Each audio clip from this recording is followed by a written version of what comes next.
jo efter sådan en god cykeltur på nogle timer ude i det nordsjællandske, der er det godt med lidt pasta med biodynamiske tomater og så en lille bio Le Roi, enten Pouligny Montrachet, eller nu hopper vi på noget brune første kry her, som vi er meget spændt på. Hvornår skulle man ellers drikke det, hvis det ikke det var, når man havde cyklet?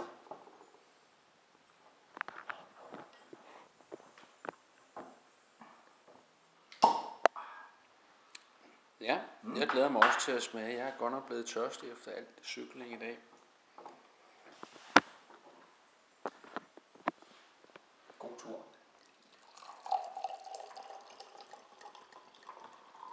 Ja, så er der også mange mineraler, som er godt efter man har cyklet.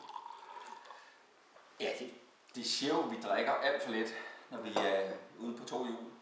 Så nogle røde mineraler og vitaminer, og jeg er sikker på, at det booster immunforsvaret helt på toppen. Vi skal cykle igen i morgen.